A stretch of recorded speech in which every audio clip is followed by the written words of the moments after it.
What's up, Star Wars fans? Happy Star Wars Day. I'm the Master of Movies Clay from the Hills Maniacs, and today I'm going to be bringing you my recasting Star Wars Episode 1, The Phantom Menace.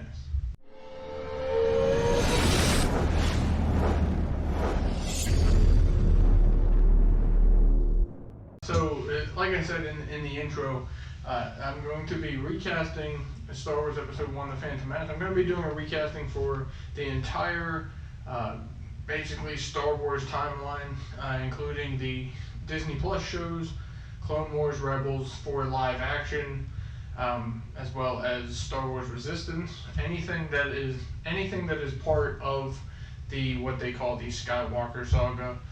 Or is on the timeline on Disney Plus. So The Mandalorian, Book of Boba Fett, all of those Disney Plus shows as well will be included. And I just kind of want to do this just for fun, just to see like if they were to recreate Star Wars for today, who would be the perfect casting for these specific roles. And so I wanted to break it down into parts so that I wasn't clumping a bunch of it together. But obviously they will carry over. So, for example, Obi-Wan Kenobi, who's in, 1, 2, 3, and then the Obi-Wan franchise, as well as the Obi-Wan series, as well as Clone Wars, and possibly even the older version of Obi-Wan, unless I recast him later on for somebody older to play him. But like he carries on, so it'll be the same actor that I recast for each one. And I do want to say this is just for fun. This isn't saying that anybody wasn't good at the role that they were given in Star Wars, because the majority of these castings were pretty perfect for who they were that was playing them. And so I did kind of want to just see maybe if they had to recast, who would they put in there? And of course, for the animated ones, if they made it live action, who should play those characters? And also, if there's a child in these, I will not recast them. I think they should be an unnamed person, kind of like what they did with Jake Lloyd when he played young Anakin. He had never really been in anything else, and then he was in that, same with any like younglings that we see. Now, with the exception of certain people, I didn't go by necessarily age of how old they were supposed to be. The age doesn't really matter necessarily, as long as they can play the role. Because today's technology can make somebody look younger, older, so it doesn't really matter. And also, I won't be recasting any basically background characters unless they play a part in the main plot of the movie. So if there's somebody that just walks by in the background, obviously I'm not going to recast them because that's not going to be important. So if they're main characters or background characters that somewhat affect the plot, then they'll be recast. And ones that don't speak, so kind of like R2-D2, I don't think I need to recast because he can just be a robot. They can just, or even edit in the sound. And then certain other like alien like ones like Jabba the Hutt, I'm not going to recast. And I did try to go by the first appearance of the character. So if they appeared in the Phantom Menace first, even for a short period of time, I will start recasting them here and then use the same person later on when they actually play a bigger role in the part. Oh, and I guess I should say real quick that I'm not recasting anybody that's already in Star Wars. So anybody that's even voice acting in Rebels or Clone Wars or whatever, anybody that's been involved with anything in the Star Wars timeline already will not be eligible to be recast. This is going to be a brand new cast, a whole new crew of people. So that's basically the criteria for how I decided to do it. So I guess we'll start with the main antagonist of the Phantom Menace, and that being Sheev Palpatine, or Chancellor Palpatine, Senator Palpatine, the Emperor, whatever you'd like to call him. So Palpatine, I think there's nobody better to play than Ralph Fiennes. Good old Lord Voldemort. I think Ralph Fiennes would be perfect playing Palpatine. We know what he can do as a villain. Obviously, he played Voldemort in Harry Potter, and then of course he did Moriarty in Holmes and Watson, which was kind of a comedy, but still, still the main antagonist. So he's pretty good at playing the bad guy, and I think he would pull off Palpatine. I think he'd be pretty good at being that kind of cunning, like, manipulative character where he can make people think he's the good guy, and then in the end be the one responsible for everything that's happening. So I think that's the perfect casting choice for me. So on the note of the antagonists, I guess we should go to his apprentice in the first one, which that being Darth Maul. Now obviously Darth Maul, not as prominent in the Phantom Menace, does have a lot more of an impact on the story in the Clone Wars and Rebels, and even Solo. He appears for a little bit, so it will be the same person throughout the entire franchise, and I think they should put Lee Pace as Darth Maul. He of course played Ronin in the MCU, in Captain Marvel and Guardians of the Galaxy. He was in Lord of the Rings, so he has a great range for what he can do, and I think with that deep voice that he had as Ronin, I think it would be good to do him as Darth Maul. So the next one I want to do is Mace Windu. It's hard to replace Samuel L. Jackson in anything. He does such an amazing job in every role that he's in, but because we have to recast, I went with somebody who I think could pull it off, and I know could pull it off, and somebody who kind of has that kind of similar character arc for his character in the MCU, where he's kind of like a mentor to some people, and ends up dying to the bad guy, and that's Idris Elba, who of course played Heimdall in the Thor movies and Avengers Infinity War. So I would put Idris Elba as Mace Windu, just because I think he would be the perfect choice. If you had to replace Samuel L. Jackson with somebody, I think to have that role to where he has to be, especially in the Clone Wars, if you pay attention to Windu, he tends to be a lot more, serious throughout the Clone Wars, which you have to be when you're in war. So he has to be able, the actor has to be able to take the character, make it the more serious role, and then also have it be that kind of character that people look up to as an example. And then of course the final battle between him and Palpatine in Revenge of the Sith. I think it would just be cool to see Ralph Fiennes and Idris Elba going at it. So I put Idris Elba as Mace Windu. So next we have to cast everybody's favorite character. I know what you're thinking, man. I was really looking forward to seeing who Clay casts as Jar Jar Binks. And it's Jar Jar, whether you love him or you hate him, he is one of those characters that brings comedy relief in certain times. And in the Clone Wars, he's that goofball that still somehow manages to succeed.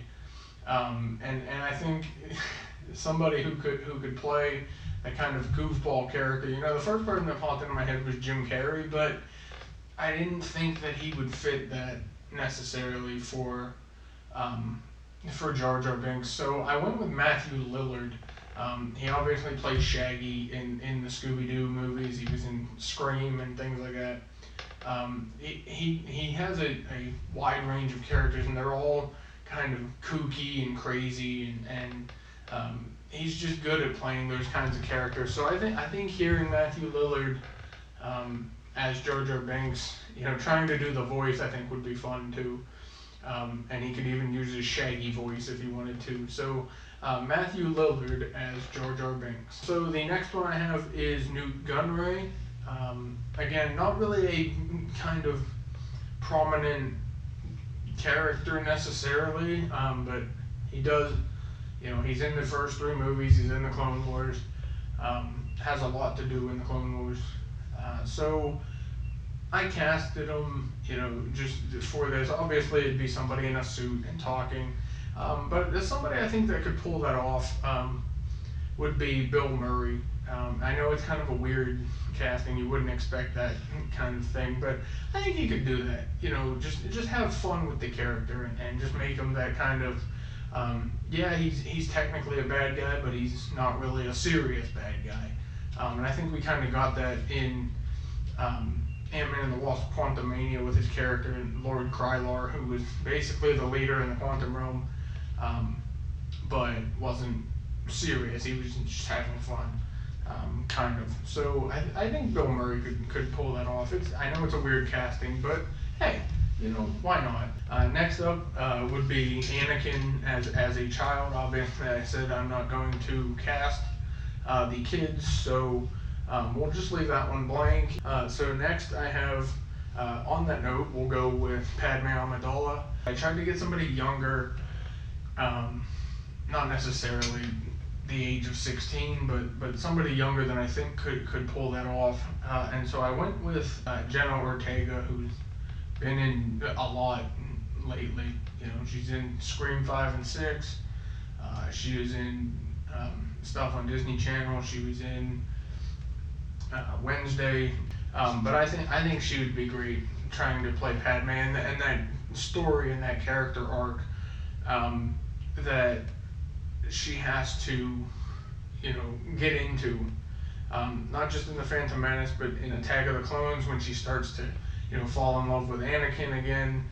And then in the Clone Wars, she has to become that serious, senator while also fighting the bad guys. And then of course in Revenge of the Sith, when she's the person that she is, I think Jenna Ortega could handle that. Next up I have, and he only appears once, once in the Phantom Menace, and then I guess again in the Clone Wars. He's not really important, but he is kind of important to the plot, and that's Chancellor Valorum. So for this role, it just kind of has to be somebody that can, have that kind of serious look while also still being able to be manipulated by the rest of the Senate. And so I went with Christopher Walken as Chancellor Valorum, just because it isn't really a prominent, role to where he would have to do a lot of major things for the plot. But he's still kind of important because without Chancellor Valorum being incapable of doing his job, Palpatine wouldn't have taken over. Next, we of course have to cast Anakin's mother, Shmi. So I put Helena Bonham Carter here. Again, another kind of weird one, but I think she can pull it off. She has that. She did play the mother of Charlie in Charlie and the Chocolate Factory. So we know that she can have that kind of motherly role in movies, and be that that character that the main child looks up to, that really persuades him to go do what he was supposed to do and become who he's supposed to become. So I think she could pull that off. Now, I mentioned him earlier, Jim Carrey. I put him as C-3PO, and you're probably thinking, why would you put Jim Carrey as C-3PO? But the voices that Jim Carrey's able to do, I think it would be fun to hear him just coming out as C-3PO. I know he said he was retiring from acting, I understand. I get it. But if he were to come back and do this, I think he should play C-3PO, just because of the way C-3PO is. He's that comic relief. Him and R2, the banter between the two. I just think that Jim Carrey would be able to just off the cut comebacks and just off the cut comments, just randomly. He'd be able to be in that situation of delivering jokes and making the story be fun. And I think Jim Carrey would do a great job at that. So Jim Carrey as C-3PO. Alright, next up is, of course, two of the main Jedi in the movie. So the first one, we have Obi-Wan Kenobi. Now, again, this is going to have to be somebody that's going to be cast throughout the series, as well as the Obi-Wan Kenobi series, and possibly into Rebels and A New Hope and beyond, as the Spirit. And I think it has to be somebody that can have that fun role while also still being serious. And I think the person that can handle that well is Christian Bale. I think he would do an amazing job playing Obi-Wan. Again, I know he's older than Obi-Wan's supposed to be in the first movie, but I think he could handle doing that, and you can make him look younger. So I just think Christian Bale has that range. You know, he played Batman, he played Gore the God Butcher in Thor Love and Thunder. So he can do it all. He can play the hero, he can play the villain, and he can play anyone in between, I think. And then of course you have to cast his master, Qui-Gon Jinn. For this, I had a couple people in mind. This one was kind of harder because Liam Neeson does such an amazing job, and he has that ability to still teach while he's also trying to be serious. And Qui-Gon's whole arc in the Phantom Menace is that he's trying to train Obi-Wan to train Anakin, knowing that he can't, and so he wants to see the best in everybody. And I think the person that can portray that well would be Viggo Mortensen, the actor that played Aragorn in the Lord of the Rings movies, as well as he was in Green Book with Mahershala Ali. I think Viggo Mortensen would be great as Qui-Gon Jinn, just because you look at his character as Aragorn, and what he could do. He was the main hero, he was the king. He delivered that performance well, and made that character who he was, and made Aragorn be the hero that he needed to be. So I think seeing him and Christian Bale working together, I think would be really awesome. Okay, so the next one is the last of the main kind of characters, and then we'll go into a couple side characters that still play into the plot. The last main character I want to cast is Master Yoda. Now obviously Yoda's a puppet, I get that, but somebody to play the voice, I think it would be fun to hear Danny DeVito trying to do it. It's just the way his voice is. I think Danny DeVito delivering those quotes as Yoda with a kind of comedic twist, especially in his later years. Yoda ends up kind of being a little witty, a little funny and comedic, I think, especially towards Luke when he first meets him in Empire Strikes Back. So I think Danny DeVito playing Yoda, just delivering that voice, the dialogue, the way he can do it, I think that would be fun. Alright, so now we'll get into kind of the side characters that are still important, just aren't the main characters. The first one we have to cast is, of course, Sabe, or the decoy Queen Amidala, the one that is the queen until Padme reveals that she is Queen Amidala. Again, not really an important character, but at the same time she is, because without her, Padme wouldn't have been able to do what she needed to do, behind the scenes. So you kind of have to get somebody that somewhat resembles Jenna Ortega if Jenna Ortega is playing Padme, but also so somebody young, somebody that could pull off being Jenna Ortega, but also it could just be somebody that looks different and they just made her look like Jenna Ortega's character, playing Padme. So I went with Dove Cameron from Descendants and Liv and Maddie on Disney Channel, but I think she would do really good playing that character and bring that character to life. Another kind of background character that's somewhat important was Captain Panaka, the head of Queen Amidala's security for Naboo. For this, I cast Djimon Hounsou. He played Korath in Guardians of the Galaxy and Captain Marvel. I think he would be fun in doing that. Just being that character that kind of has to guard the queen and stuff. I think he would do a good job. Now the next one is Governor Bibble or CO Bibble. He's in the first two movies. Again, not really important, but he is the one that sends the distress call to Queen Amidala, saying that the people will die if she doesn't talk to Newt Gunray and stuff. And he's the one that kind of persuades her to come back to Naboo, which was obviously a trap.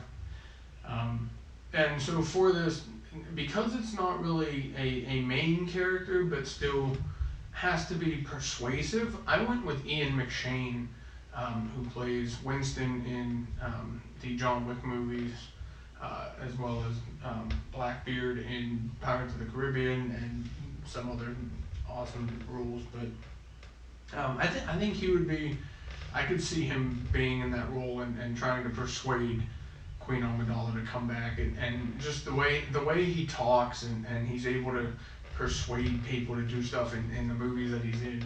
I think he could pull that off. It was between him and for me, I think Jeremy Irons for the two, but I ended up putting Jeremy Irons somewhere else. But I think Ian McShane could pull that off. Next, this is going to be a fun character. The pod race announcer, Foden Beebe, the two-headed alien thing, originally voiced by Greg Proops in the Phantom Menace.